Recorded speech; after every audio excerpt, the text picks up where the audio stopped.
What's up, everybody? It is Wednesday night, and it's time for Super Geeked Up. Yeah!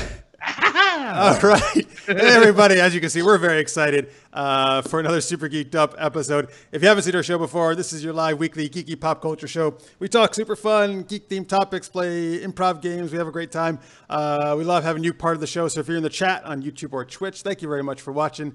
I already see listeners mate Chris Hadley, Alex Martin are in there. Thank you, fellas. Always appreciate having you here. I am joined once again by guest co-host from Sincere Sarcasm and the Points of Interest Podcast Network, Fernandez. Hi, everyone. Thanks again for having me by. I'm so glad to be here. I don't know why I'm doing that. It's great. Keep doing it. I love it.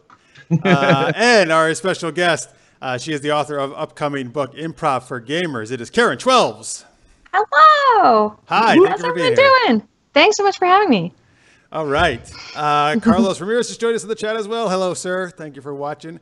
By the way, so Karen's going to tell you more about her awesome book. She was telling me a little about it a few days ago when we chatted.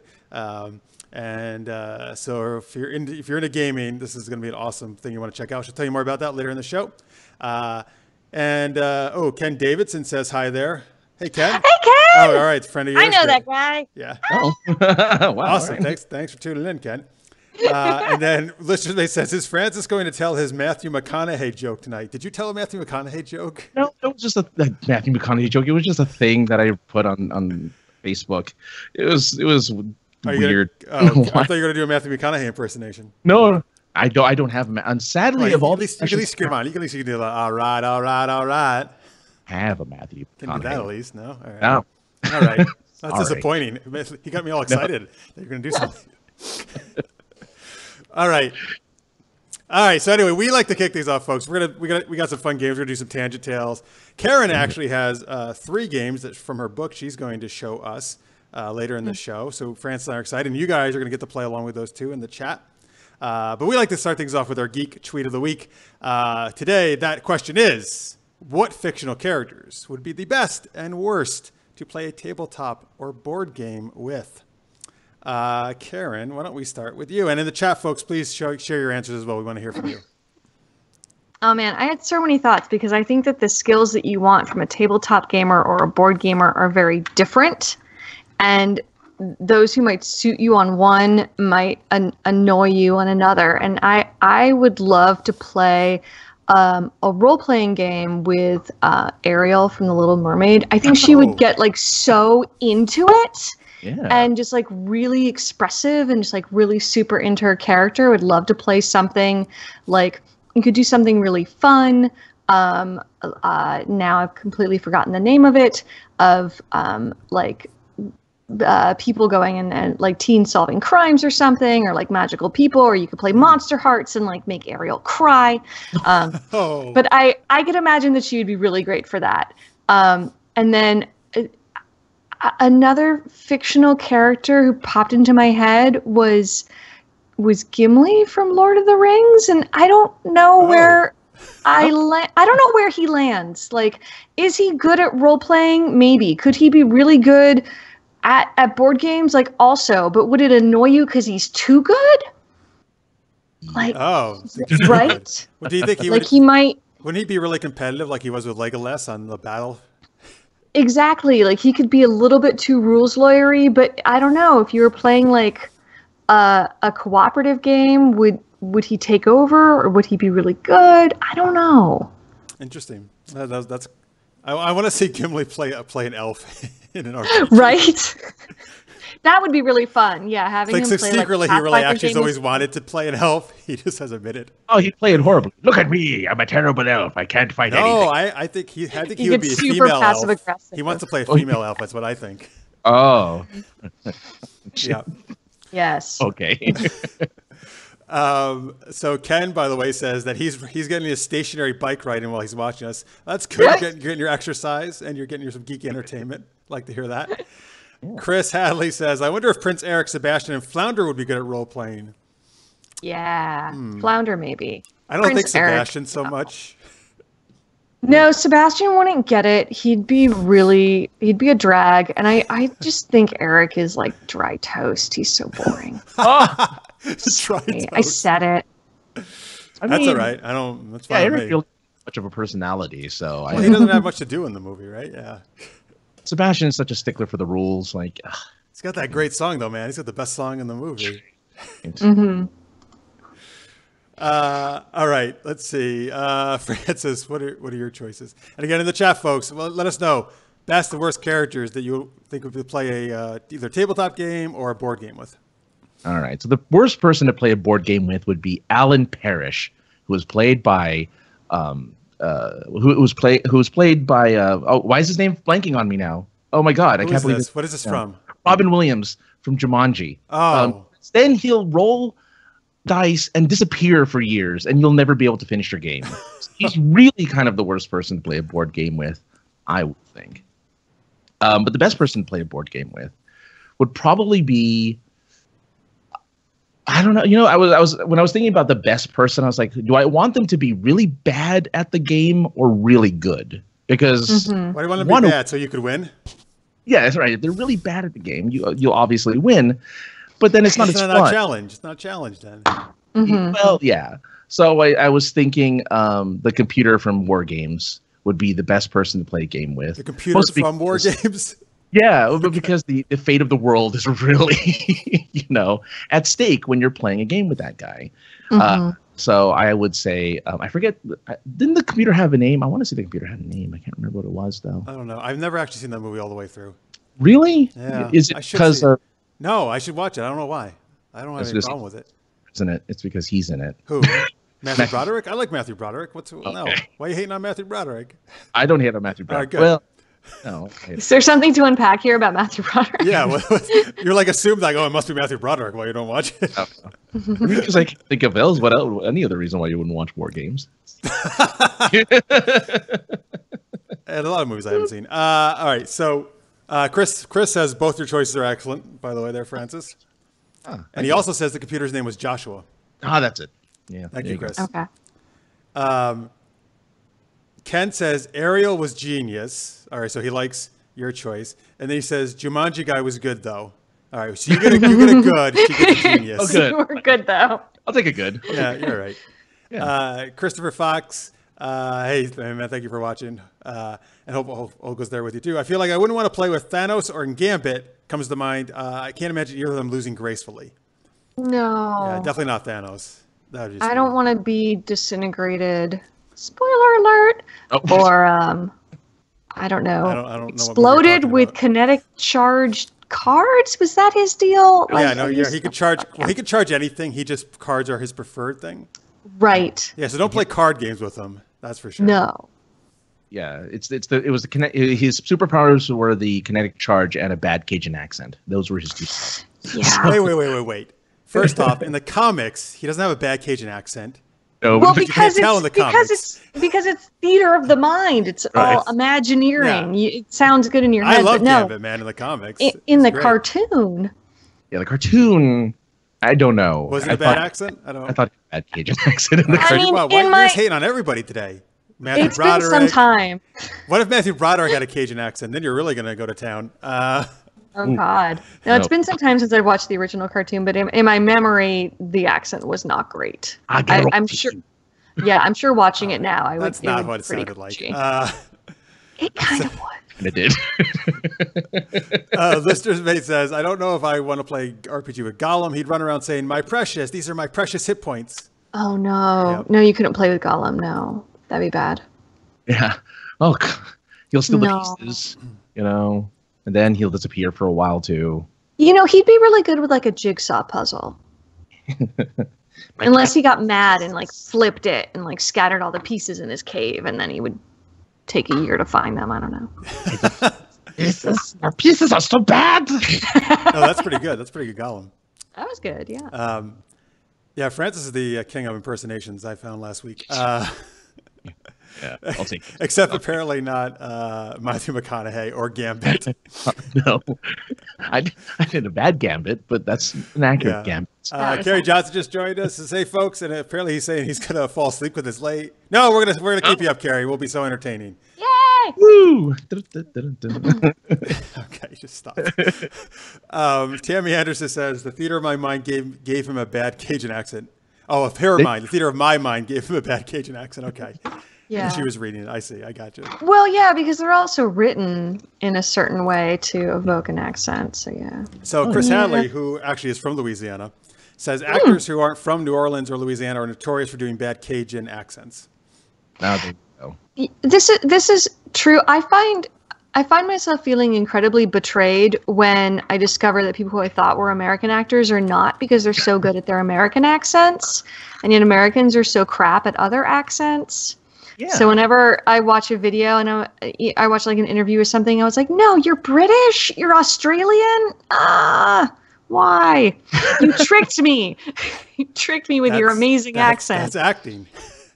Yeah. It's always not always, but quite often the other way around when the American tries to do the other accent. All right. First off, hang on. I'm going to defend American actors here. There's plenty of American actors who can do awesome accents.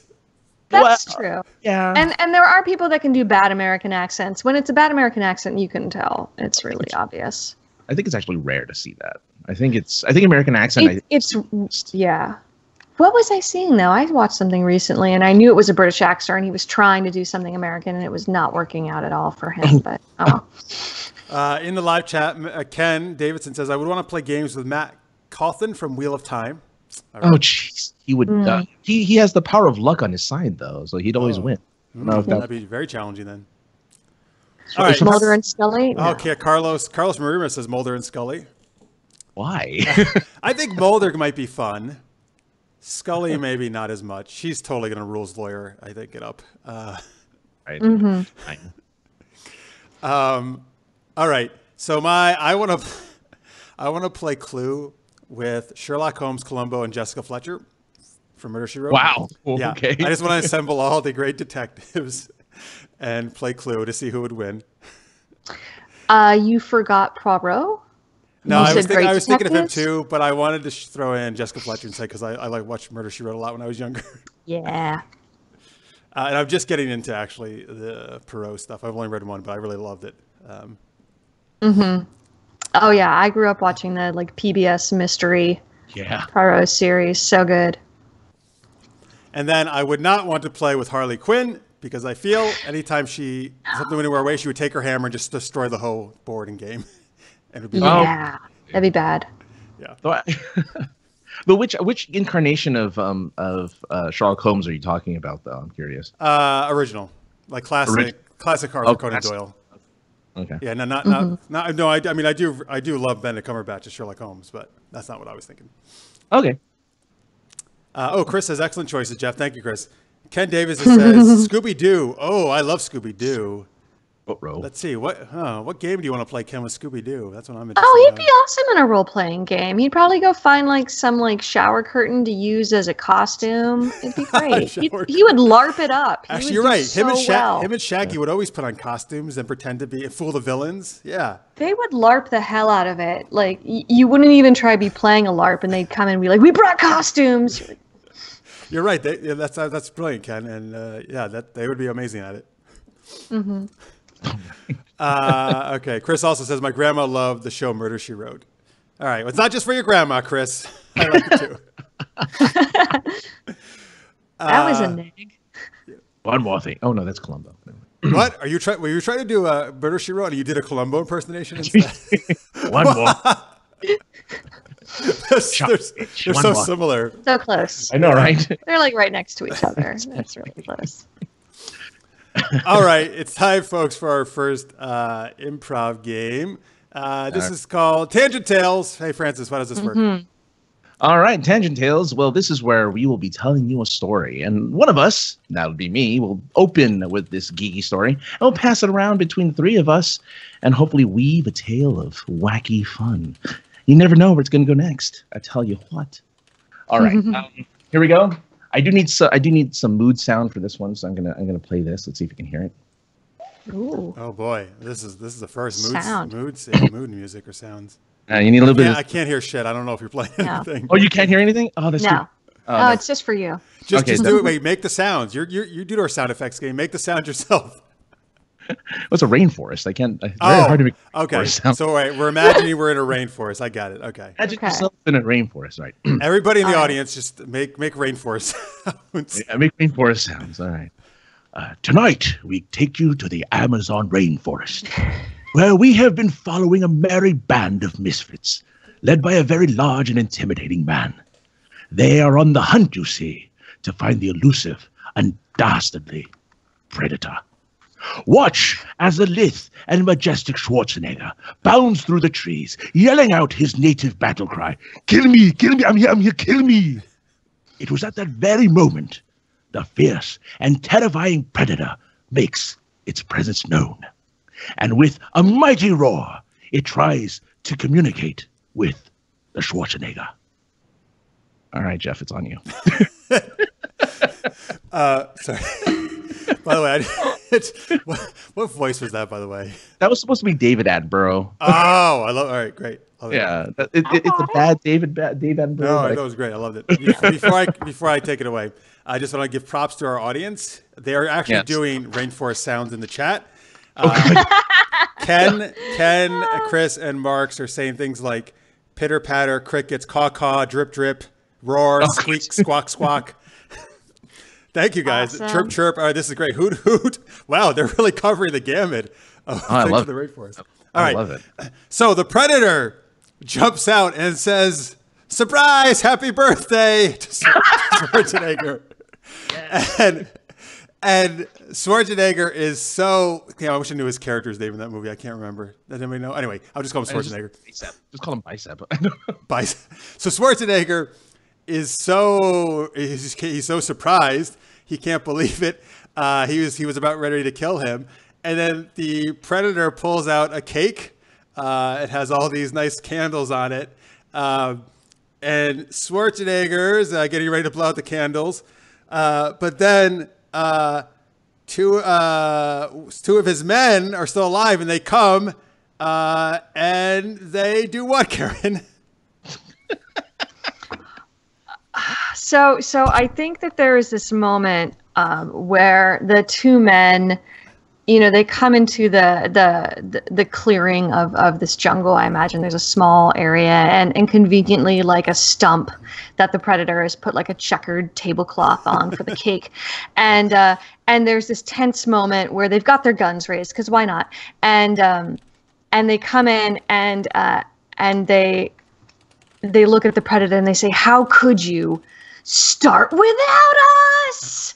And they like bring out presents that they had behind their back and they put them down, and like Schwarzenegger's like even more embarrassed. He's like, "Oh, you guys, no, I told you not to. I specifically said I didn't want any gifts." And they're like, "No, we wouldn't believe you anyways." And so they bring him all of these fancy presents, and they serve up the cake. Everyone kind of politely tries not to watch the predator eat because it's disgusting. Because his mouth opens in 4 directions. So like that is complicated.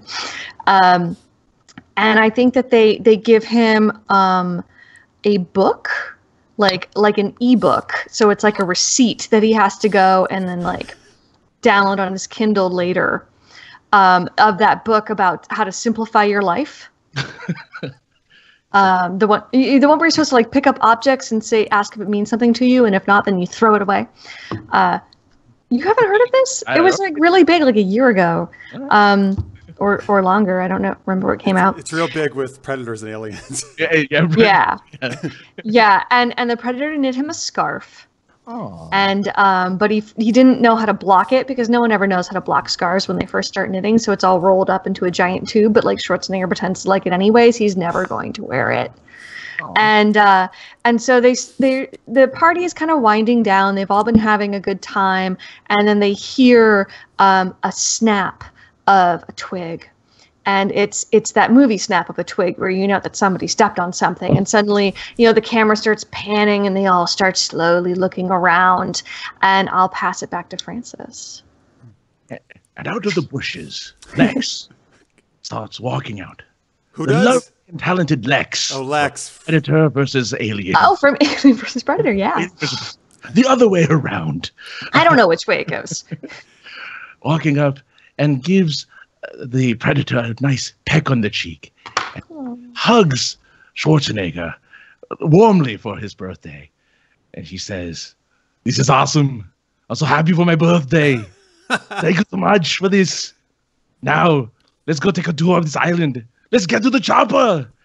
So they all gather up all of the cake and decorations and everything. They just pack up. They go to the chopper and they take a nice little tour around what they end up realizing is the one and only fantasy island. The plane. Jeff, let's finish off. Finish it off. Oh, I thought that was the end. No. You get to finish off. Wait, so they're in the chopper now? Yeah. Okay. Good God. What? All right. So they're in the chopper, and Schwarzenegger realizes that the cake was not gluten-free, and he's getting sick. Oh no! Yeah. So he tells the pilot, "You got to land right now." And so the pilot quickly lands in this clearing. Actually, he lands on the beach. Excuse me. He lands on the beach because now they're by water apparently. And then Schwarzenegger jumps out and runs towards the forest to take care of his business. And he yells out, "I'll be back!" And the rest of them just finish the cake. That's the end. Nice. Very nice. Very nice. All right. How did they get a Costco sheet cake all the way into the jungle? I know, right? Well, it is Fantasy Island. Well, I didn't even know it was Fantasy Island. Wow, that's It wasn't until they got to Papa, then they found out. Oh, right. I wish I used this, Marks. I just saw in the chat. Marks, who's my co-host on DC Action Hour, says the chopper is hit by a Sharknado. Oh, That damn. would have been great. That'd be a bummer. Oh. Christopher Fox says the scene where Jesse Ventura and Mac are staring at the jungle through a clearing is the perfect setup for the cake on a stump scene. Nice. Oh, God, that's right. Jesse Ventura's in that movie. Oh, yeah. Yeah. That was in the deleted scenes. You just forget certain things, you know? Yeah. By the way, Marks tells me Dutch was Schwarzenegger's name in that movie. Sure. That makes sense. Listeners may had done the get in the chopper line in the chat, and Alex Fletterjohn had said, "Do it, blow the candles out," in his Arnold impersonation. We could have kept going with it, you know, like you did. I'll be back. Or we could have done. It's not a tumor, or it's not a tumor. I'm trying to think how we would work that in. I don't know. Like the Predator has something so much throbbing. cake. Yeah, He's got like a food baby. Yeah. Right. You're like, you have a tumor. It's not a tumor. Yeah. Is that from Kindergarten Cop? That's where that's from, right? The tumor line? Yes. Yeah. Is that no, it's the one where he had a baby. Is that Kindergarten Cop? I thought that one was the one where he just became a kindergarten teacher. Well, yeah, but that's a tumor line, right? Because doesn't it? Tumor line from Kindergarten Cop because a little kid says. The kid says it. Oh, okay. And also he does get pregnant. He has a baby. Right. Yeah, well, he also has a twin who's Danny DeVito. Well, he's twins. But then there's another movie where he's pregnant, which I don't know the name of that one. I can't think of it. But. Oh, that's a good. Yeah, oh man, which one's that one? Anyway. Anyway, Victor just joined us in the chat. Thank you, Victor. Hey, thanks for watching. You know, I realized that like right now, The Rock's career is very much, I think, paralleling Schwarzenegger's. It was like all action, and then he's like doing comedy stuff too, and. Yeah. But you can understand, you know. The Rock. You can understand The Rock? Is that what you're telling me? Yeah. You can understand Schwarzenegger. Get out of here. Come on. Yeah, but I mean, you know, that's true. You can understand it, but. Jeez, you are rough. You're rough on the accents tonight. Well, first you have to impress people with, you know, your strength, and then you let them let their guard down by showing that you're also funny, and then you run for office. It's a classic 1, 2, 3 punch. Exactly. Yeah, you're right. The Rock is apparently going for president in 2020. So there you go. Oh God, why? So there you go. Hey, all right. Well, Schwarzenegger always wanted to do that too. So yeah, but he wasn't born here. Born citizen. Yeah. Alex says that impersonation was solid. I'm gonna guess it was your Schwarzenegger, Francis. I'm gonna guess. Oh, I hope so. Alex also says Junior is the name of the pregnant Arnold movie. Junior. Yeah, thank you. Yeah. Okay, yeah, that was the one. All right. Oh yes, and Chris actually said he did put it's not a tumor in the chat. All right, good. We got all the classic ones, missed folks. it. Good job. Good. All right. Oh, Chris is confirming it is from Kindergarten Cop. All right. Hey, yay, internet. Look up stuff. All right, good. Thanks, Internet. Yeah. Thanks, guys. All right. Cool. All right. Very good. I hope you guys enjoyed that game. All right. Before we move on here, folks, remember, if you want to win some cool stuff from our friends at Evil Hat Productions, actually, which is where Karen's book is going to be from through. Yeah. Yeah, Evil Hat rocks. If you want to text to SGU, that stands for Super Geeked Up, to 22828. That information is on your screen right now. Evil Hat will send you some free stuff, some free digital stuff. Wait, can I text too? Can I also play? Yeah, sure. Yes. Oh, I think so. That's fine. Yeah. You could win your Go book. for it. I'm sure Karen. Seems unfair. I'm sure Karen would be happy to send you. But yeah, they'll send you some free cool stuff, and we'll send you our free Super Knocked Up comic book as well. So you can do that if you'd like. And remember, we have a cool Patreon page. If you really dig what we're doing, patreon.com/supergeekedup. Any amount is a great support and very helpful to us. People like our listeners mate in the chat, and actually Francis right here are Patreons, and we really appreciate it, guys. Thank you very much. That's right. And I was going to give out a loot crate tonight because we had some left over from Dragon Con. Yeah. So if you guys like loot crate, I don't know. Of course, then I always got to figure out how the hell I'm going to give this out. I don't know. You know what? Maybe somebody who does some cool stuff when we do our improv games that Karen is going to do. We'll give them out then. They have to do their best Arnold Schwarzenegger impression, and we'll judge. Oh, okay. The best Arnold Schwarzenegger impersonation in the chat, and we'll judge who's the best. Yeah. Okay, fine. This is going to be a great judging contest, but go for it, guys. Great. Best Arnold Schwarzenegger impersonation in the chat. You'll get a loot crate. Good luck. Yeah. All right. Let's see. Okay, so hey, now let's talk to our awesome guest, Karen. Her upcoming book is called Improv for Gamers. You want to tell people about that? So I started doing improv a little over 10 years ago, and it really blew my mind because I've been gaming since high school, and I thought, oh my God, like these skills are so similar, and it's so great that I get to take a class to like get better at them. And at the same time, I was also really amazed that there wasn't more. There weren't like more people talking about this, and this was 10 years ago. So there's a lot more of like the conversation of gaming and improv and the skill overlap, but I still wasn't seeing a lot of practice and like availability of classes. So I started teaching about 6 years ago. Started teaching some workshops, and I developed them with some other improvisers / gamer colleagues of mine. And we put together a lot of kind of low pressure group games to practice these types of skills. And it focuses on, there's a lot because it kind of expanded into 3 in a series, or we can kind of mix and match and do customized workshops. But there's general skills like active listening and collaboration and like taking risks and being creative and making characters and relationships. And then there's also exercises about GMing skills, like how to manage multiple spotlights and how to come up with like really quick and easy characters for all your NPCs, and how to balance your plot versus your setting and like all of your box text.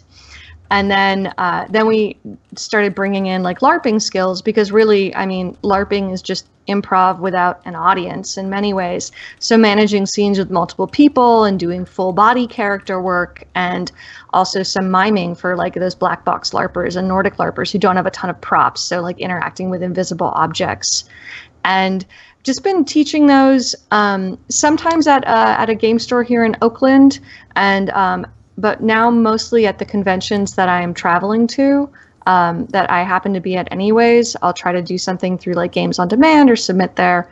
So there's some local cons that I also run workshops at. And it's been so much fun. It's been a ton of fun and really great to actually, instead of just kind of talking about improv and like, yeah, I've heard that this yes and rule is something that I should know something about, is actually like physically practicing it. I'm a very kinesthetic learner myself, and so being able to just like embody those lessons and really feel them physically is super helpful.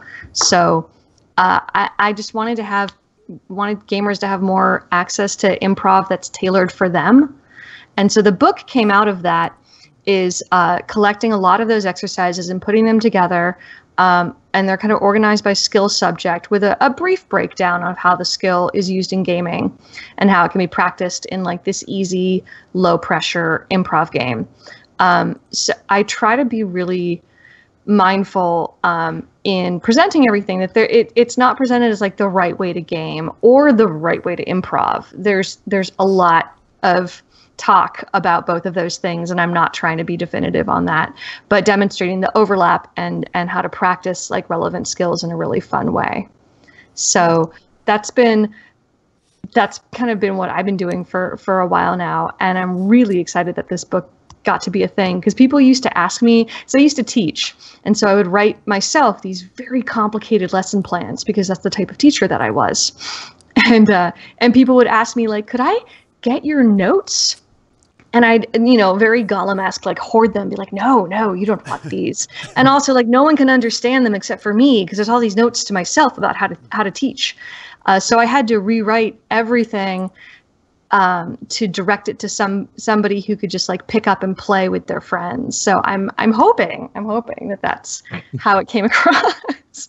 We'll see what happens when people get the book and how much they like it or not. So that's the book. It's going to be out in mid-November, and it's published by Evil Hat. And so I'm not sure I don't know if they're going to do any types of pre-orders, but it'll be out November 13th. And Improv for Gamers has some information, and also the Evil Hat website will have the actual ordering link when that is up. So which conventions have you actually like gone to and done these? So let's see. Big Bad Con is in Walnut Creek and previously in Oakland. And that's a really fun kind of small Bay Area con. Also, Kubla Con is another regional con to the area. That's just that's what it's called. That's a great name. I love it. Let's see. Go Play Northwest is up in Seattle, and I've run it there. I've run it at Origins. Tried to make it happen at Gen Con. It didn't end up going off. We were running a little too early, and so we just, sometimes in Games on Demand, people don't demand for that. So I cooked then, right? I was ready. It was on the menu, but it didn't end up happening at Gen Con. I ran some improv at Living Games this past year, which was in Boston. Oh, wow. Okay. And some other kind of smaller invitational cons, more like largely organized weekend aways and things like that. So you haven't gone for the larger like a Dragon Con or like a San Diego Comic Con or anything? No, I haven't gone to those. I mean, nobody's paying me to come and teach this. I wish they would. Please pay me. Pay me and fly me out there, and I will teach you improv. Yes. I'm the only one who can do it. Or you can pay $20 for this book and learn it yourself. Damn it. I shouldn't have said that. But part of the book is I want to make this more accessible. Improv classes can be really expensive. I know, because I pay for them still. And it's a muscle that always has to be stretched. And so even though I perform regularly and I'm in a couple different troupes, like I still pick up classes if there's something that looks really interesting to me, and I'm still always learning more. And it's not, that's a lot of where my money goes, is into my gaming lifestyle and improv. Wow. So, yeah, I wish I could go to more conventions. I feel like I already have a pretty heavy schedule. Yeah, well, yeah. Yeah. You've been to a ton. Yeah, this has been a busy year. Last year, my husband and I kind of looked at each other in December and we were like, let's go to fewer cons in 2018. And then I think we went to one or two more in 2017. Always try to convince ourselves we're going to go to convention. We did not succeed. I think we just swapped one con for another and then added a new one. Okay. So in the chat, Tammy says, love the Kubla Khan name. She also does her Arnold as Captain Picard impersonation. Make it so. I don't know. Yeah, I dig it. No, it works. I like it. Yeah, I like it too. Eric Marks gives a Arnold from the Running Man. Hello, cutie pie. Sorry, are you seeing the chat? You can do a better Arnold than me, Francis. Hold on, you take a look. Anyway, he says, hello, cutie pie. One of us is in deep trouble. Okay, that is from the Running Man. Yeah. Yeah. Arnold as Doctor Who from Victor. Run to the TARDIS. Oh, get to the chopper. Run to the TARDIS. There we go. Run to the TARDIS. That's a good one. I like it too. That's good. Mark's Good pile, picks. by the way, says sounds like a great book. To Karen. It's awesome. Yeah. I hope it is a good book. I really, again, I really just want people to be able to pick up and play some easy, fun theater games with each other and learn something and make some friends along the way. You say, have you ever thought about doing like webinars or something like that, or doing something that is a little more interactive on? I mean, no. I was going to already say like, I thought about it, but. I yes and no. I mean, I think streaming is great, but it's the live element that's really important and the interaction in improv. You can't, it doesn't quite work the same way. For the purpose of trying to learn these skills, I think it's best to be done with some people more or less in the flesh, or at least like without a time delay. Yeah, because I was thinking like it would be great to be able to kind of go to like a gaming shop, like one of those, and have like a schedule of like, hey, you know what? On a Saturday afternoon, you can buy it, you can pay to go into this class and teach you these skills from this particular book specifically, and just be like, hey, here I am. I can interact with you, like doing it that way, having classes. Have you considered that at all? Maybe doing classes? I mean, I have taught some classes, and I'm going to teach a few more this winter. I'm lining up some things. They're mostly going to be local to the Bay Area because that's where I live. So trying to do that a bit more. I mean, it's always down to, I think, money and time, which I don't have a lot of either, and I wish I had a lot of more or a lot of each. So a lot more of each one. And yeah, please pay me to come teach you improv. I'll do it. Just pay me. Yeah, I would think. Well, I think that with the kind of the growing popularity, especially of gaming. Yeah. And it's getting out there, and I'm always excited when I see other people doing the same thing, of doing improv classes for gamers, because they are there, and a lot of them are at conventions, which already means that there's like kind of a price, an entry fee, which I feel is that's too bad because cons are expensive, and it is something that I would love to do more frequently, and maybe I can try to put that into more regular rotation if I have a good run with what I'm doing here locally. Maybe I can make that like a quarterly thing, but they have to make rent, so like I have to get enough people in. No, of course. Yeah. let me share some stuff from the chat here. So let me see here. Chris says, sounds like a great book, Karen. Ken says, I'm really super juiced about Karen's book. I can't wait to get it. And then he says, I went to her seminar at Kubla Khan and learned more actionable skills I could apply right away in a short session that I've learned in a lifetime of role-playing and LARPing. That's quite a compliment. Yeah. That's awesome. Yeah. The Kubla Khan class was really interesting because last year I taught it for the first time there, and I pitched it and I said, I'd like your LARP room. I want a lot of space to spread out. And they gave me a room that was way too big. And but that was the space that they had. And like 5 people showed up, which again for me is great because it's like, ooh, fun, nice, intimate class. Like we get to do a lot of stuff and you get to have like a lot of extra spotlight time. So we had a blast, but I totally understand from their point of view, they were like, we gave you this huge LARP space and 5 people showed up. So when I submitted for this year, I kind of said again, like I would like a large space. I can take up to like 15 people or so.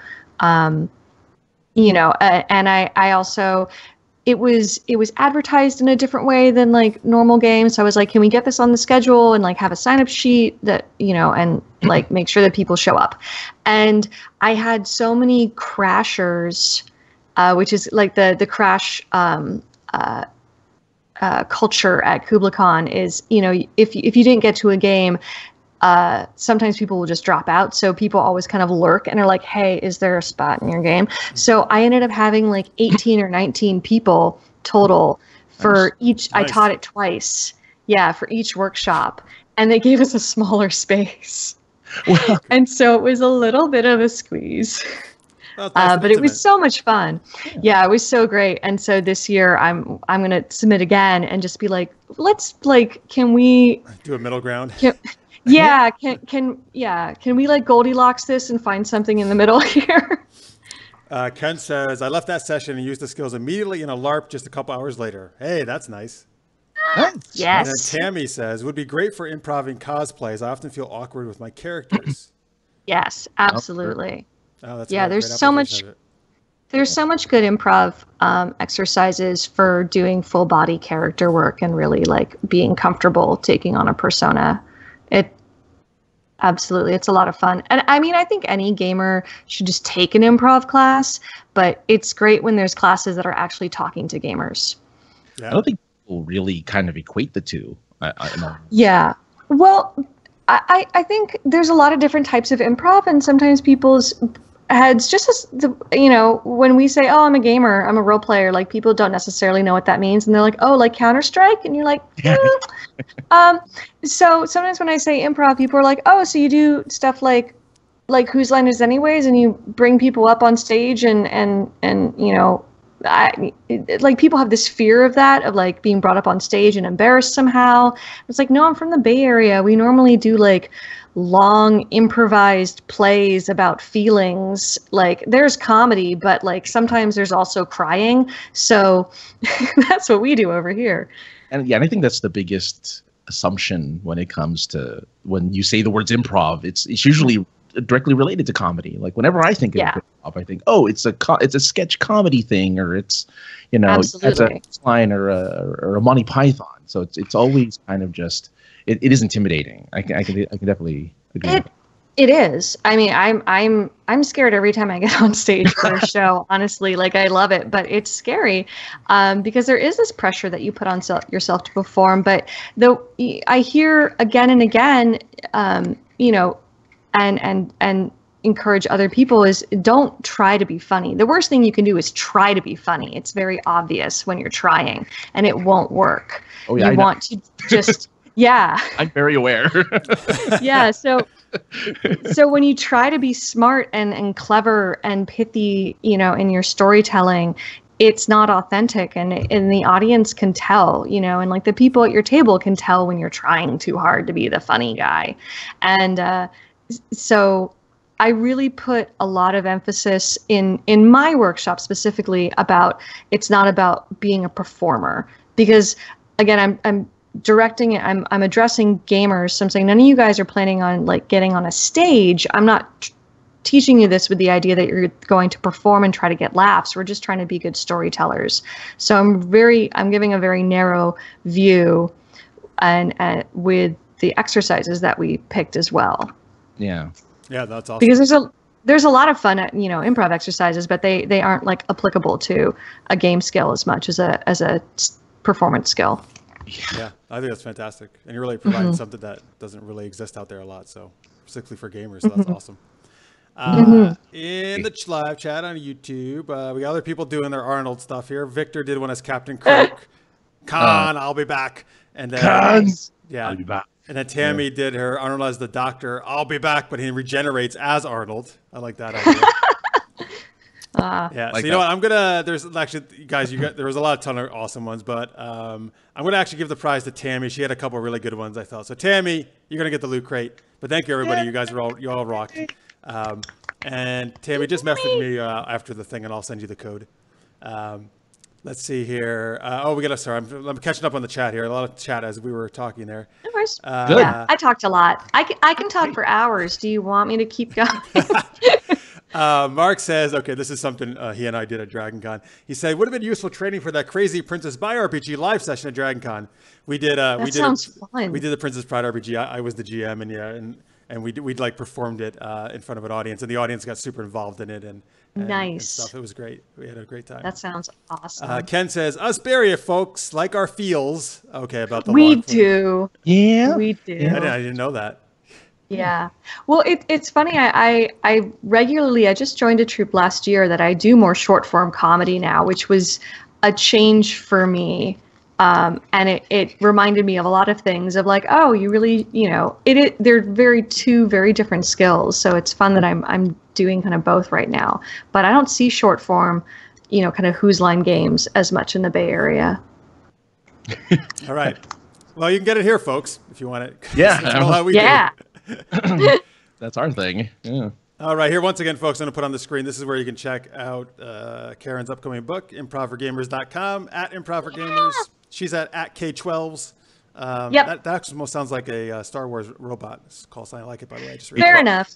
Yeah. No, I'm just a compliment because I like that. Yeah. My Twitter, just warning anybody who feels like they should follow me, I mostly retweet other people, and it's a mix of whatever's in my timeline. So sometimes it's funny, and then it's very political. So it's just this slurry of retweets is mostly my Twitter. So like, fair warning if you follow me. All right. Oh, and in the chat, Victor says, actually, she says, yes, please keep talking, Karen. Your voice sounds lovely to me. Well, that's nice. Weird. Okay. Well, it's versus better than saying like your voice sounds terrible. I guess. I wish she would say like my voice sounds lovely. But Francis is the one with the nice deep voice here on the show. Yeah. I haven't been using it much tonight, but it goes. Yeah, Francis has the announcer voice. He does. Yeah, he does. Everybody says it, but it's very true. All right, let's. Oh, hey, now we're gonna actually play some games from Karen's book. Yeah. Yes. All right. By the way, Ken says Karen's Twitter is fire. I don't even know what that means. Is that good? Is it on fire? Good. Like, I think it means that I follow other good people and have good retweets because I barely post myself. I have to be honest here. I think Ken means it's lit. I think that's what he's trying to say. Oh, it's lit. Thank you, sir. I'm going to take fire. You don't like lit, huh? You like no, fire. dude, that's too modern for her. She doesn't like that. Oh, it's very too millennial. It's too millennial. I hate to tell you there, Jeff, but it's not. Is it before millennials? Was it really? No, it was not. I was going to say that's. I don't know. I don't know. I'm just teasing. If you're a millennial and you're watching, like Alex, you're great. There you go.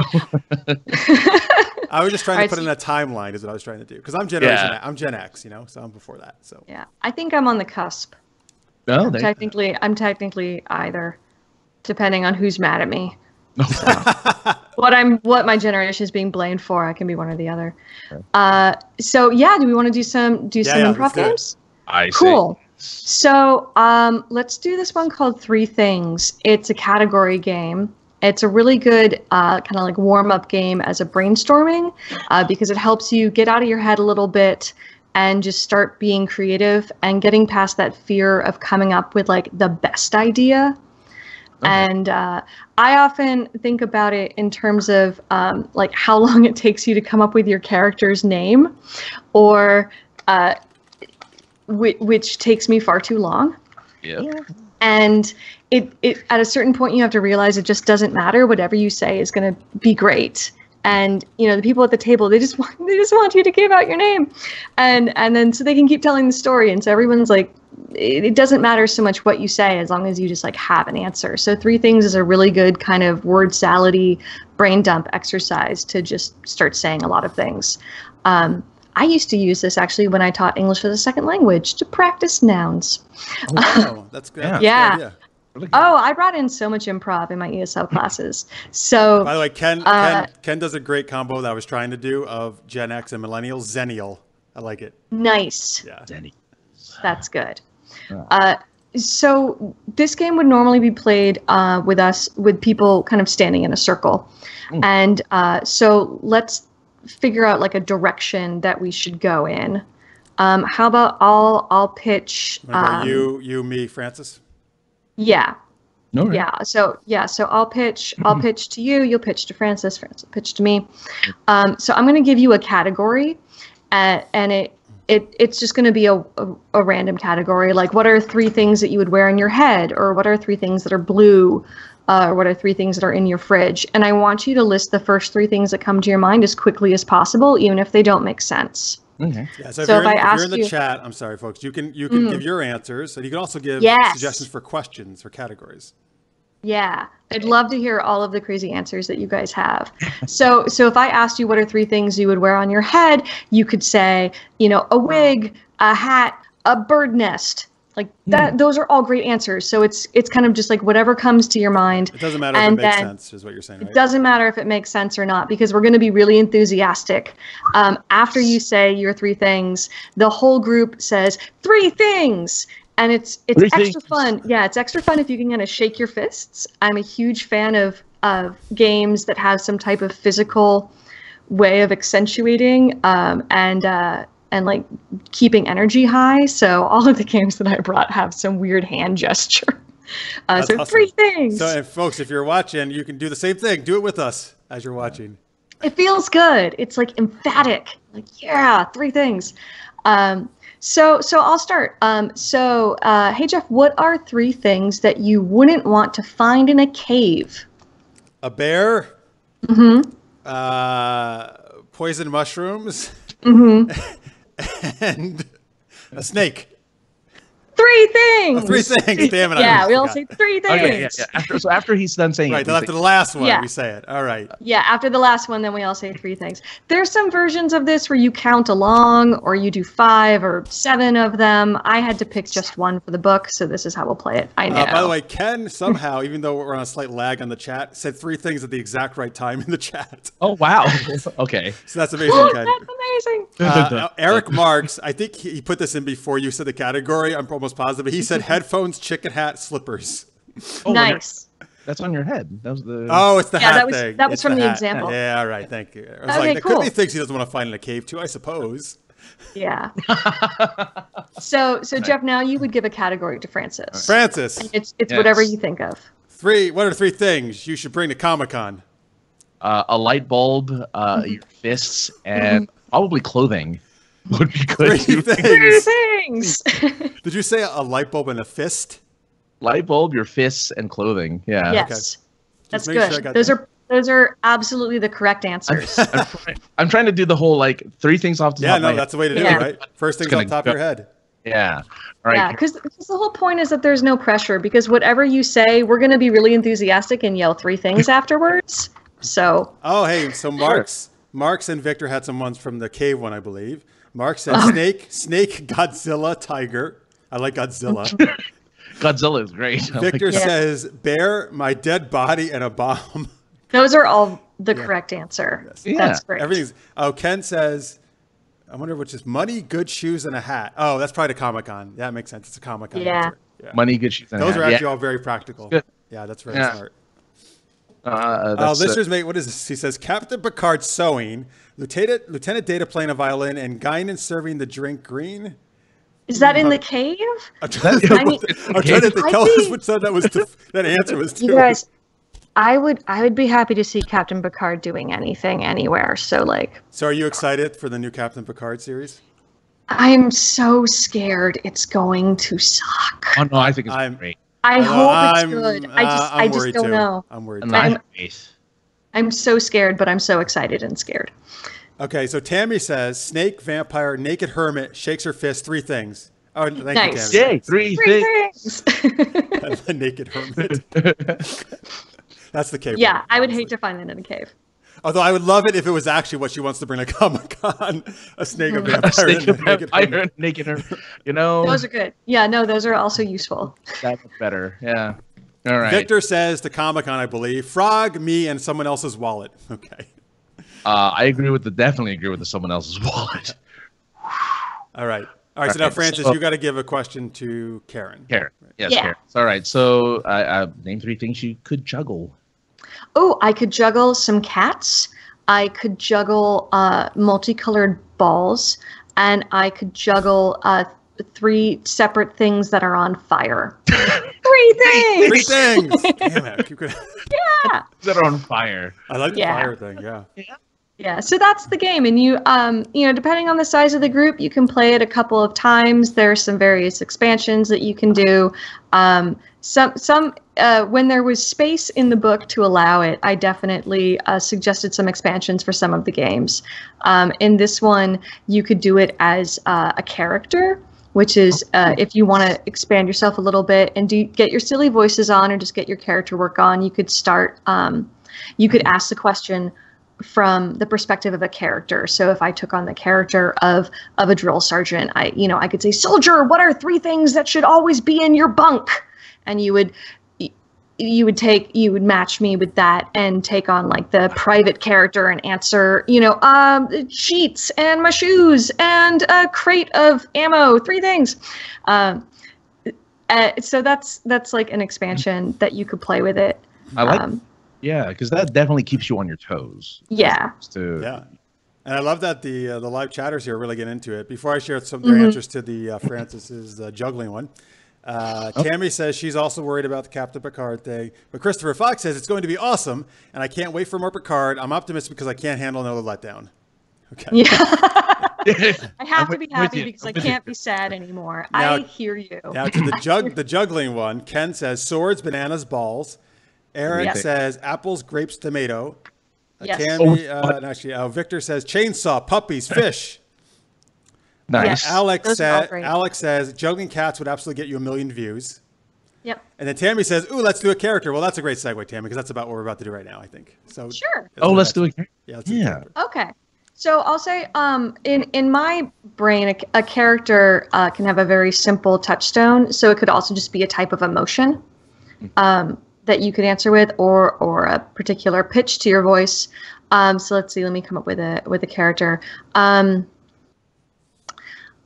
I'll just to make it a little bit easier, just because we're not in person, I'll tell you what my character is. I'm going to come as some type of spy. Oh, I'm sorry.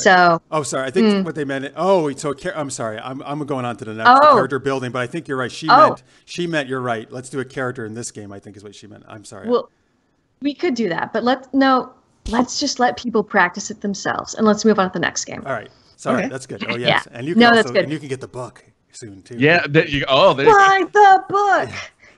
Also, Evil Hat does this amazing thing where if you buy books from like brick and mortar stores, they'll give you the PDF. You can go online and like find more information about how to get that. That's an awesome. I love it that they do that.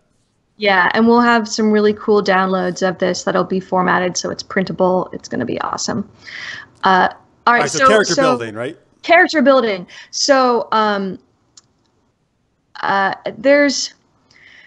I always like to use the phrase like there's no bad ideas in brainstorming. So like using that kind of yes and improv mindset of accepting people's ideas and building off of them. We're going to build a character together and kind of create this whole character's backstory. So imagine, we're filling in everything on their character sheet a little bit. And we're going to start just by coming up with the character's name and pronouns. And we're going to keep each adding one fact about them. Okay. And we're not telling a story. We're just giving facts about this character. And we're not going in order. We're just kind of throwing out facts, right? Yeah, we're just gonna kind of popcorn ideas. And in the chat, you guys can do the same thing. Just throw out facts once we get the name of the character. Yeah, and so I find it can be really nerve-wracking to come up with like a perfect character all by yourself. And there's this culture, and I like it. We don't want to step on other people's characters and tell you what to do and deprotagonize anybody. But sometimes it means that, we feel this certain responsibility and ownership of coming up with everything ourselves. And so if you're like at the table and you don't really know what to do, you can absolutely ask the table for suggestions. You are with a group of 1, friends, and 2, like also awesome storytellers who probably have a ton of cool ideas that they would be happy to offer you. So we're just going to build this fun character together to kind of take the pressure off of one person coming up with it. So the way that you play this, again, we would all just kind of like be in a circle, but there's no order to it. One person will start by giving a declarative statement with the character's name. So saying like her name is, or his name is, or their name is, and then we'll start building sentence by sentence facts about them. Okay. And after each time, again, because we have to yell something and do some type of hand gesture, everyone's going to say yes. And we're going to do the same thing that we did with 3 things. We're going to yes, because we're very excited about all of the ideas. All right. So there's one guideline that, again, is kind of another tenet of improv, which is one weird thing. It's a solid idea to just think about when establishing a character or any type of story, is just have one weird thing. You don't want it to go too gonzo, and they don't have to be super weird to be interesting. Being authentic is interesting, and being genuine is interesting. So if you have too many weird things about your character, my character is a werewolf and an astronaut and a lizard and a tiger. I don't know why I'm coming up with animals. And a physicist. You're like, well, we could make that work. Sounds amazing. We could absolutely make that work. But then if every character is like that, and then the plot also has way too many weird details, you can get really scattered. So it can absolutely work, but you don't have to add a ton of weird things to have an interesting character. Okay. Cool. So who would like to start first, just by giving us the character's name? I thought you were starting with the spy thing, though. No, that was the other thing. That was my bad. They're gonna get the book for that. Okay. I thought that was with this game. Yeah. So yeah, no. That's if we were gonna play character 3 things. No, we're gonna do some character building. All right, her name is Aristia. Yes. Yes. She works in a bookstore. Yes. Yes. She's very she's very observant. Yes. Yes. She loves. Hmm? She loves traveling the world. Yes. Yes. She has perfect vision. Yes. I like that. I don't know why. Why? Because we all need glasses. I'm a fan of. Here's the worst part: is You said she was observant. I just that's what I thought of next. Yeah. No, she practices martial arts. Yes. Yeah. She sleeps with a teddy bear. Yes. She owns 5 dogs. Yes. What else about her? Could be anything. That could be it. 4. What was that? Yes. What did you say? I was saying that could be it. There's no set limit to how many things you can come up with the character. You normally play until the group kind of just runs out of ideas, or somebody ends on something that gets a really good laugh, and then I normally just cut it off there. Francis, what did you say? I said she's 5'4". She's 5'4". Oh, 5'4". All right, no, that's a good fact. That's good. Yeah. I thought it was a pretty decent fact. Yeah, absolutely. In the chat, Ken says perfect vision is really good. Yes. Victor says she has telepathy. I like that. Yes. So the thing that I love about this is that you end up getting these great things that tie in and make sense to at least some people in the group, because again, they hear one idea and they think of something else that for them is like a really obvious conclusion to that, but other people might not be expecting. And so it's that whole idea of like what seems really obvious to you is really delightful to other people because they didn't think of it. So it's fun to just not try to think too hard about your answers because the other people are going to be just like super excited by it. Yeah. So, in the chat, by the way, sorry, before you go, Francis, Ken says she has a bookstore cat.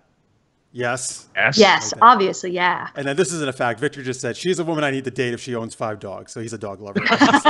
Yes. Yes. No, I was going to ask. Like, I understand that this is an exercise, but like applying it to an actual game, is someone like writing all this stuff down? Like, is there? I mean, because that's a lot of information. I mean, is this this actually can be to actually create a character for someone, right? If they're kind of getting stuck. Yeah. I mean, if you wanted to, you could absolutely do this at the table to make characters.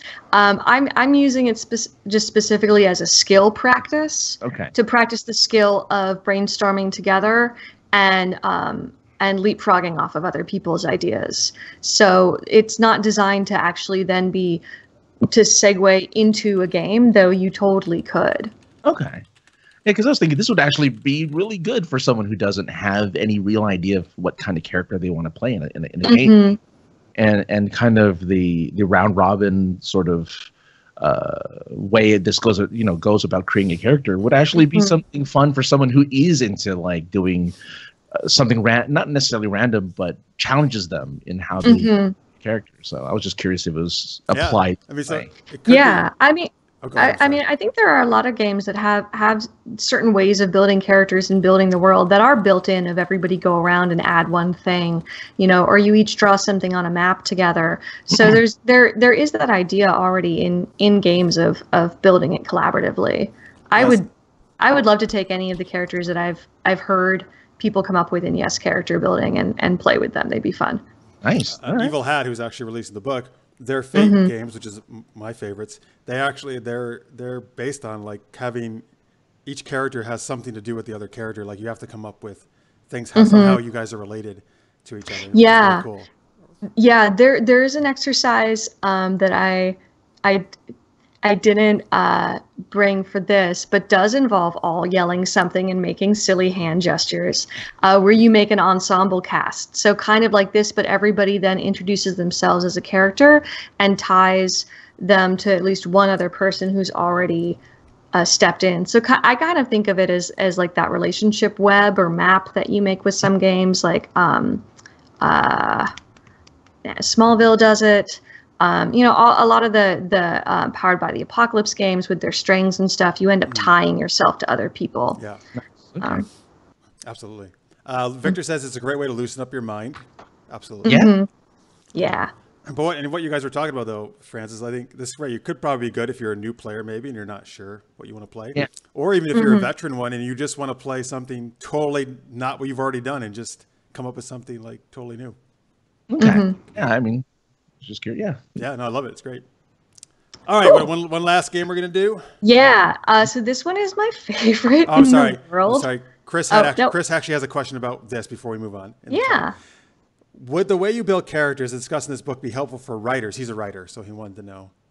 Sure. I mean, I think any type of creativity that you can use would be helpful for writers as a prompt. I think there's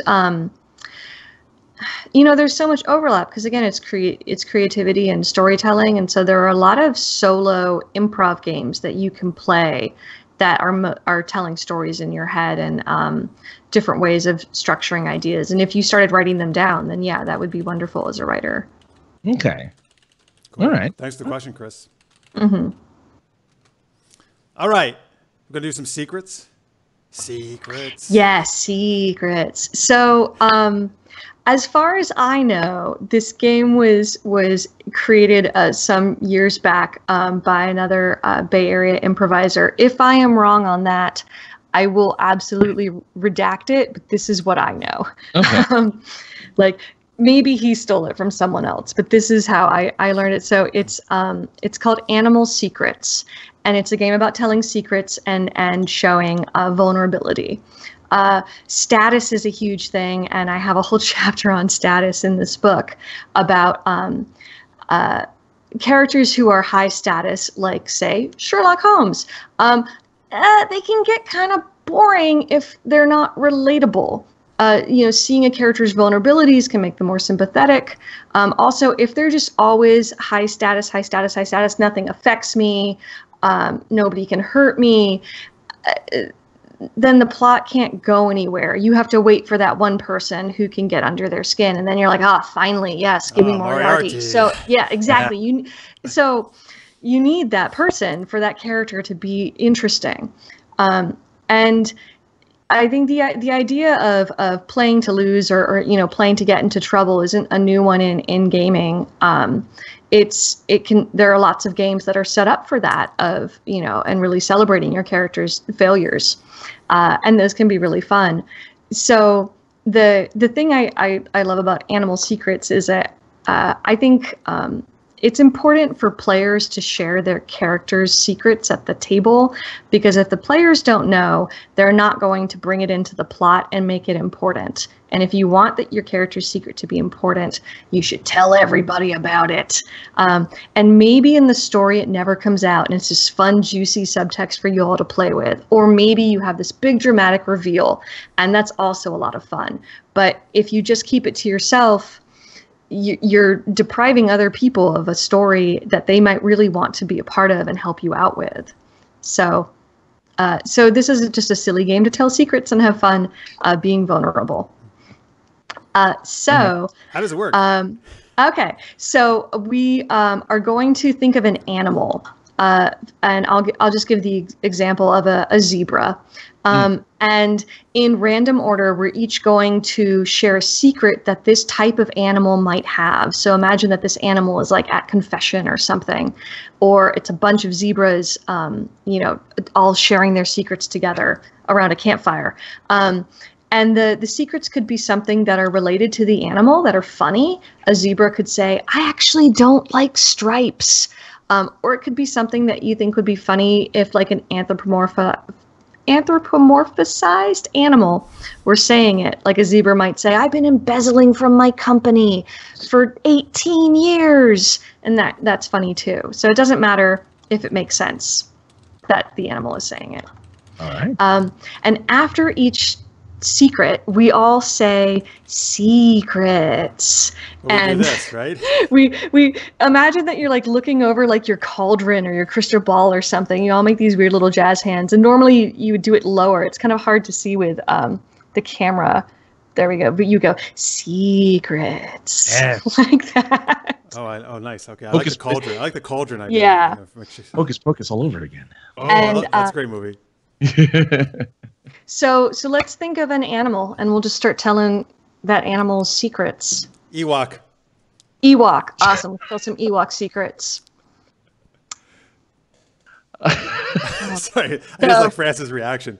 So we all anybody just yells out a rant secret. Yeah, right? whenever you can come up with an idea that a secret that an Ewok would have. Okay. Wait. Do we say it like I'm the Ewok? How do you do it? Yeah, you say it like you're the Ewok. So I actually don't think C-3PO is a god. and then we'll all say Oh. secrets. Nice. I don't even. I actually would just like to live in a modern high-rise apartment. Secrets. I feel like I have to look menacing when I do it. This is gonna be tough for me because all I can think about is like this Ewok just. It could be anything though, right? It can be anything. Doesn't even matter if it makes sense. You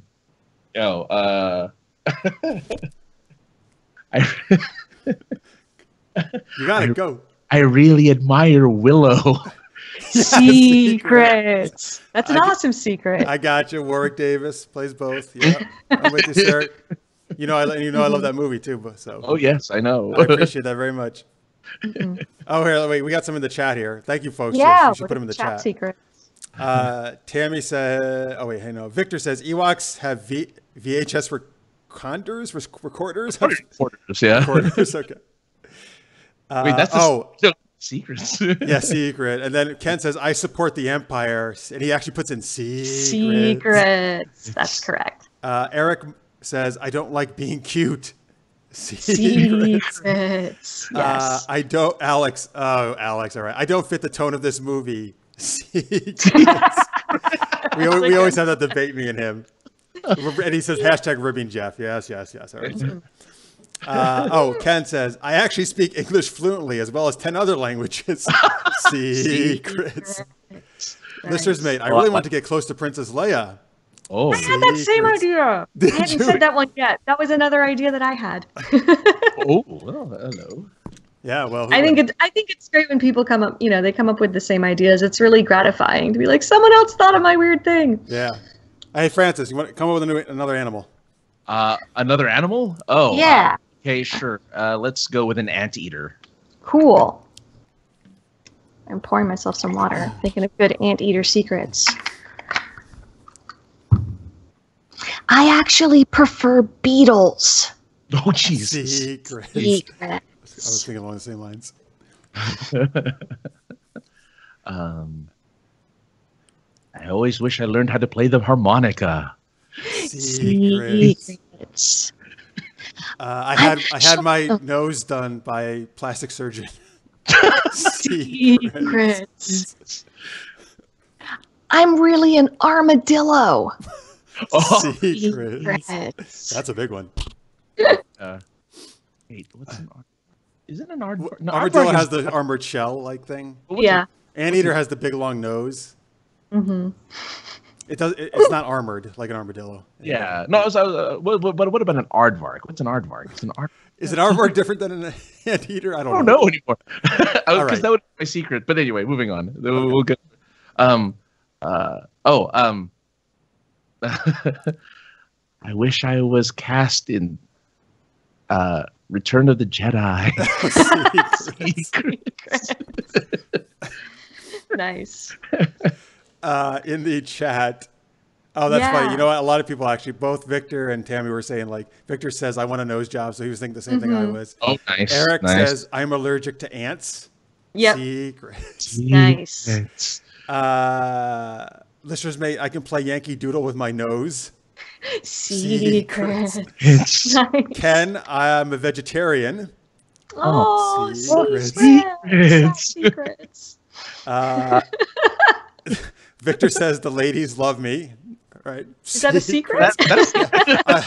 I'm assuming that, I don't know. I was thinking he was speaking as the ant eater, but who knows? I don't know. I don't know. I think he was speaking as the ant eater, but who knows? there you go. Let's see here. Tammy confirms that an aardvark and anteater are the same. Okay, I So was there you thinking go. that. There you I go. was thinking that. Okay, good. Okay. So those are all examples of some of the group games. There are things in the book that are more scene oriented that actually do more like acting performing, but I try to keep the bulk of it of really low pressure, just ways to like, hey, you know how we should like use this skill more in gaming? We can practice it in this fun theater game. I like it a lot. This is a lot. Yeah, those are awesome. They're super fun. Yeah, So Animal folks, Secrets is my favorite. You can play those at home, but you can also even do more stuff when you get the book in November 13th. The book. If you're coming to Big Bad Con, I'm going to be doing improv for LARPers. So we'll focus specifically on like status and characters and invisible objects, which is like my favorite thing. I'm not that good at it, but I love doing it. So When and where is that?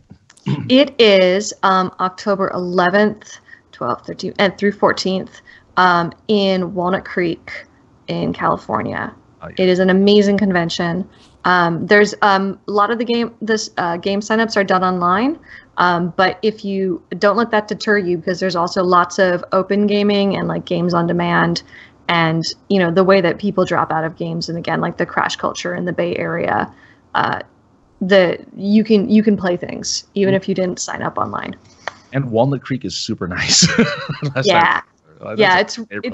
It's a nice hotel. We've pretty much taken it over. Like the con is that big now that there's really no space for anyone else to stay there, and it's a short walk from BART, so that's Bay Area Rapid Transit. So it's pretty convenient if you don't have a car.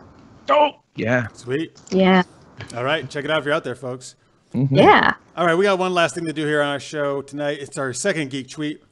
By the way, Ken says in the chat, Big Bad Con is the best. There we go. That's true. Yeah. It's a good con. All right. Our last Geek Tweet is Predator recently hit theaters. Yet another reboot that wasn't really necessary. Give us a movie and tell us what zany way you would reboot it. Because you're going to do a reboot. Let's at least have fun with it. Yeah, of course. Yeah. So we had some response on Facebook, which I'll share in a minute. But again, in the chat, folks, please feel free to give us your zany reboots. But Karen, what would you do? So I was trying to think about movies that don't need a reboot, and I thought of the movie Steel Magnolias, which I don't know if I actually ever saw. I might have seen it. But because I love puns, I thought we could call it Steel, Steal Magnolias, and turn it into a heist movie. Nice. And again, since I don't really remember it, I'm not sure what the whole movie was about. I think Julia Roberts was in it. So it'd basically be like another Ocean's prequel. Oh, sure. That would be my reboot is Steel Magnolias with a pun, change the spelling, heist movie. All right. Fiasco level shenanigans. Yes. Ooh, fiasco level. Nice. Yes. I like it. That we need more of that, I think. Yeah. We have enough of that in our theaters, I'll tell you that. Ken says I'm awful at these. What, awful at coming up with reboot ideas? Well, hey, we're just doing it for the first time too. Come on, it doesn't matter what it is. You can say anything you want. Yeah. No, I'm excited to hear everyone's ideas. Yeah. Great. Alex says, wait, does it have to not need a reboot? No, it doesn't matter. I don't think anything needs a reboot, Alex, actually, so you can do whatever you want. Yeah. Eric Mark says Supergirl movie reboot with the TV actress, so Melissa Benoist. Ah. Oh yeah. That's a good. That wouldn't be I love the super. Awesome. No, it could be anything they want. I like zany, but you can be whatever you want. That's actually a really awesome idea, and I love Supergirl awesome. show. Yeah, I like that. Lister's mate says, I should know this because he loves the Hulk and She-Hulk. I reboot the Incredible Hulk And in mine, I do a reboot where he gets jealous of his cousin Jennifer, who is She-Hulk, and dresses in drag to outdo her. Okay. I mean, sure, yeah. Sure. Yeah. Why not? Why not? Is it Lou Ferrigno, though? Is it what? Is it Lou Ferrigno? Oh, because when he turns into the Hulk. I always imagine he only does it when he is the Hulk. That's the only time he dresses. Oh, sure. That's I don't know why I went with that. Right. Oh, Alex Martin. Okay, I love this idea. Kim Possible live action Netflix. So I love the Kim Possible animated series from Disney. Oh man, that was a good show. They're supposedly making a live action movie actually of Kim Possible. Really? Yeah. Wow. Can't wait to see who Ron Stoppable is. I mean, I just can't Ron see them Stoppable's the making best. How are they going to make a naked mole rat look Rufus. cute? It looks cute as a cartoon. Oh, they're going to CG. Oh, they'll CG it, but it is harder. Yeah, he's so cute. Rufus is so cute. Rufus is adorable. Yes. Alex also says Witchblade. I'm with you there. I'm a big fan of Witchblade. Oh, great, yeah. Ken says the Avengers Priscilla, Queen of the Desert, but now they're driving through the snow. Love it. Love it. Queen of the Tundra, yeah. Yes, Queen of the Tundra. it would be like, what was that movie where they were on a train in the snow and the whole movie was like one gauntlet fight scene through the train? Oh, the Snowpiercer. Yeah, Snowpiercer. I saw that. Yeah. Yeah. That was an interesting So film. Priscilla, Queen of the Tundra is her fighting through Queen of the Tundra. a snowy train. I'll take Victor it. says Dr. Strangelove as a musical. Sure. Alex Martin also says Demolition Man. I have no idea how they haven't remade Demolition Man. I love Demolition Man. Yeah. I would actually rather have them not do that, but yes, why not, Alex? I'm with you. It actually could be fun, you know what? Because that movie is not super serious to begin with, so that could be fun. That's a Stallone movie, isn't it? Oh yeah, Stallone, Wesley Snipes, and Jeez. the first time I ever saw Sandra Bullock in a movie, early Sandra Bullock movie. Yeah, right. Before I don't know. Speed. Oh, yeah. Before she Is that became big. Speed? This Really? is the movie she did before Speed, which is what launched her career. Nice. I like that. Okay. Okay, let's see. So mine actually is Jurassic Park. Oh, really? Which is one of my all-time favorite movies. I wouldn't actually do this, but since I want to do Zany. If I'm going to reboot Jurassic Park, but this time the dinosaurs are the heroes. They're super smart. They can talk. They can speak. Okay. Alan. English. And, Alan. Right, and they want to they're trying to get away from the terrible human oppressors and they want to just have their own life and not be caged up and have a nice life. So precursor to that ABC sitcom, Dinosaur. Oh, I forgot about that. Oh God. Not the mama, huh? Yes. It was called Dinosaurs, right? Is that what it was? It was called Yeah. Dinosaur. Yeah. It was like a family, yeah, right? Yeah. Yeah, I remember that. It was like Simpsons, but if they were dinosaurs. Yeah, it was like blue collar Yes, dinosaurs. it was. It was like, yeah. Oh, that was great. So there you go. You have just made the No, but that's not what I want to do. I want to make it cool. Oh, right. Cool. Yeah. They don't want to live. No, they don't want to live in a house. They want to go live on their own island where nobody's bothering them. Oh, okay. That doesn't explode. Yeah. Right. Eric is saying, I thought Sandra was first in the Cheech and Chong movie. That's not a yes. That wasn't her first movie. She was in other movies like Love Potion #9 before that. I'm just saying that's the first one I saw her Love Potion in. #9. That's the first one I happened to see her in. That's a deep cut. Yeah, I was gonna say your Sandra Bullock knowledge is. I like Sandra Bullock a lot. Yeah. It's like one thing I know a lot about. Nice. All right. Tammy says Demolition Man, they could tell us about the 3 shells. That's true. We did never find out about the 3 shells. Oh man. So Reboot would finally reveal that information. Yeah. I mean, do we need to know? Like, did we need to see the castle run? Like, we don't. Oh, so you know what? It's better in our imagination. I won't see the Solo movie. Did they actually show the Castle Run in that movie? I didn't see it either, but yes, that's what I've heard. Oh, see, that's why I don't want to watch that stuff. You're right. No, it's exactly. better. It's better not seeing that. Let me defend Solo for one second. Please do. You'll be the Solo one defending. No. Mm-hmm. So I actually liked that movie. I thought it wasn't great, but it was good. It was a fun time. It was a popcorn movie. You knew everything that was going to happen. Yeah. I actually don't think it very well may be. But my thing is, like Karen's saying, I think the movies are way better. I think if you let us imagine what those things are, like the Kessel Run, or how they stole the information on the Death Star. I don't want to see that stuff. I want to fill in that gaps myself. Yeah, I mean, I appreciate where you guys are coming from, but anything that adds to me who is not even the biggest Star Wars fan. I actually don't think the Star Wars movies are good, but what? I like. You don't think they're good? I don't think anybody's wrong for enjoying it. Yeah. Like, Oh no, not at all. You know, We're always about if you love it, that's great. Awesome. Yeah, but I like the That's awesome. I just like the expansion of lore. I just kind of like the expansion stuff like that. So that's the only reason why I say, you know what, if you have any interest in that, go ahead and watch Solo. It's not terrible. Yeah. No, you're right. Some, I get it. Some people just love the more lore they can get, the happier they are, and that's totally cool. Yeah. But so anyway. In the chat, Tammy says, "I saw it, didn't hate it." Alex says the movie is so good. Oh, see, there you go. Wait, then he says, first he says, I haven't seen it yet. Then he says that movie is so good. Or he must be talking about two different movies. We're talking about two different movies. So Tammy talks about Logan's Run. So maybe they're starting to talk about that. That's it's a pretty good movie. Yeah. Logan's Run, sure. Logan's Run was weird. It just kept going. You were like, the movie's not over yet? Okay. It was what book was it based? It was a Stephen King book or something, right? I think. Was it? I don't know. I didn't think it was King. I thought it was somebody else. Oh. All right. Well, somebody look it up. Anyway, wait, Francis, have we heard your answer to this? No, we haven't heard it. So my reboot, my unnecessary reboot, will be in the form of a reality TV show called Attack of the Killer Tomatoes, and it's a cooking show in which the cooks themselves won't know which ones, and they're not going to die from the killer tomatoes. The killer is just there for flavor. But they have the tomatoes that would potentially give one of the judges potentially the runs. Oh God! So Wait, it is. If you get the runs, like, are you out of that competition that week? Well, the judges at least. Oh, the judges get the runs. Oh, and then they vote that person out probably or something. Yeah, they vote the person out. They have to vote the person out who ended up cooking in the killer tomatoes. But there you go. Attack of the Killer Tomatoes. I like it. I've still never seen the actual movie. It's campy. Yeah, sure. On Facebook earlier today, we got a couple answers. Rachel Marshall says, "Killer Clowns from Outer Space. I would keep the quirky comedy of it, but add more blood and guts, more red balloons, and definitely Bill Skarsgård." Sure. Okay. Sure. Yeah, absolutely. Eric Marks in the chat says, "Logan's Run is by William F. Nolan." Thank you, sir. Okay. Got it.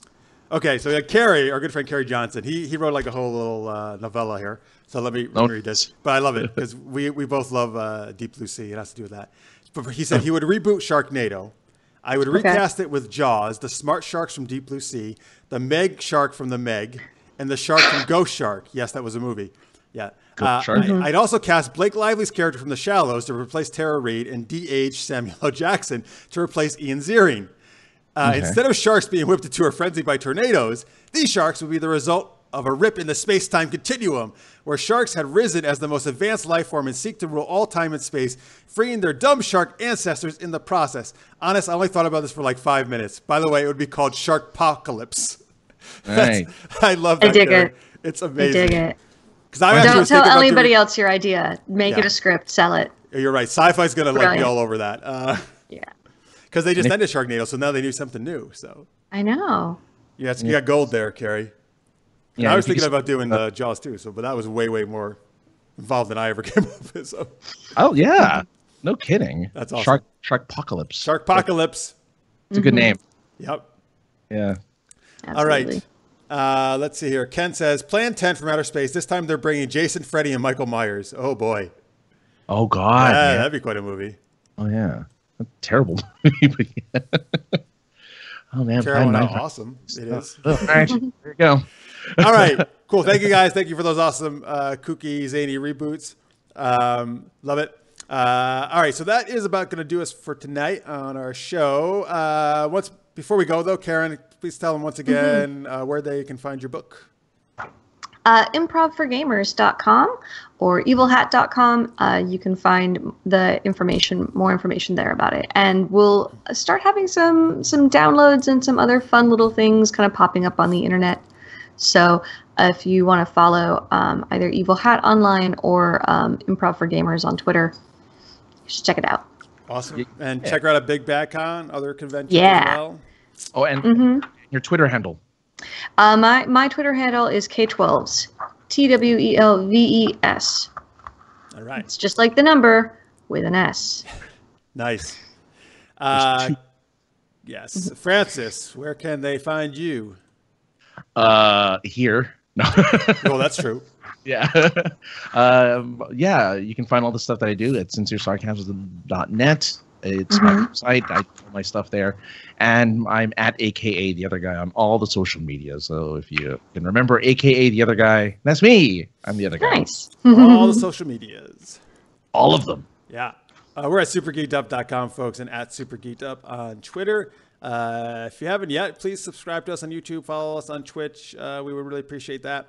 Again, if you really dig our geeky shenanigans, we have a Patreon page, patreon.com/supergeekedup. And again, if you want to get some free stuff from the awesome folks at Evil Hat, which are getting Karen's book out there, it's text SGU to 22828, and they'll send you some free RPG stuff. We'll send you a free comic. Lots of cool stuff. Ken says, come say hi, Big Bad Con. Very good. All right. Yes. Absolutely.